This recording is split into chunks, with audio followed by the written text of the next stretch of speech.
Naiinitan ka pa rin ba kahit taglamig na? Kaya sa video nito, samahan niyo ako.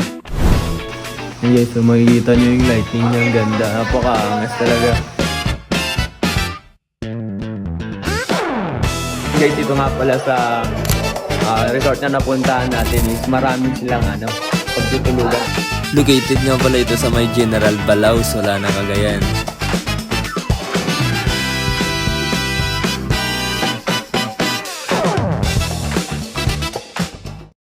So ayun guys, nandito tayo sa may La Prince Private Resort. Sama nga pala natin si Steven and Sir PG. Jampong, Boss Jampong. Wala pa tayong ligo. So yun guys, nandito tayo sa loob. Kasi may swimming pool daw dito. Ang lawak pala dito guys, no? Pero ang angas dito sa may Villa 3 nila kasi napakaganda ng design. Ganda dito. Parang nag-aantay ka ng sunset. Magluto ka na lang. Okay, basta lang tayo paglutuan.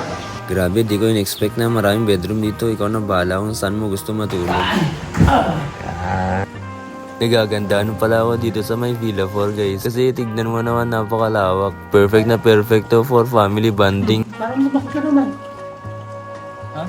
Lumaki ka. December. Dahil sa may Villa 4. And ito naman yung pang-kids nila guys. Diyan sa pang-adult. Yan. Laki oh, lawak. Punta naman tayo sa taas para mas maipagkita natin ng mabuti. Yan. Grabe lawak no. Kasya ba talaga yung 100 packs dito? Kasya ba siguro 120 no?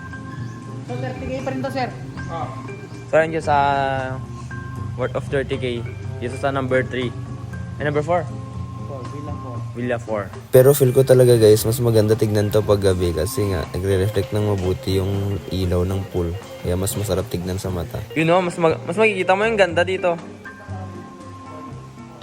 Wow, yung ilaw talaga yung nagdadala. Anong New Year's resolution mo naman? Ako? Hindi na ako inom. Isa lang ang New Year's resolution ko. Sana hindi ako mahuli ng asawa ko. So nandito tayo sa number 1. Number 1 to? Hindi. Number 1 ka sa puso niya? Aray mo. So yun guys, nandito naman tayo sa may Villa 1. Gagi, dito pala sa La Prince Resort, meron pala silang 4 type of swimming pool dito. Doon ka pipili kung saang pool ang ibubook mo. Kasi meron silang Villa 1, Villa 2, and Villa 3. Tapos napakaangas ng Villa 4 kasi sobrang laki, sobrang lawak. Kahit abot pa daw ng 100 packs yung pupunta dito, kayang-kaya niya. Dito sa La Prince Private Resort, namangha ako sa lahat ng pool nila. Mula Villa 1 hanggang Villa 4. Pero ito ang pinaka nagustuhan ko guys, itong Villa 3. Kasi may dining room na sila. Meron na ding bedroom. Pwede rin mag-video okay. Tapos hindi kaliitan o kalakihan yung pool nila. As in, saktong-sakto lang talaga. Tapos sa taas, may viewing sunset pa kapag hapon. Then ito yung pinagustuhan ko dito sa pool nila. Kasi pag kumakanta ka, reflect talaga yung boses mo. Parang feel na feel mo nasa CR ka lang.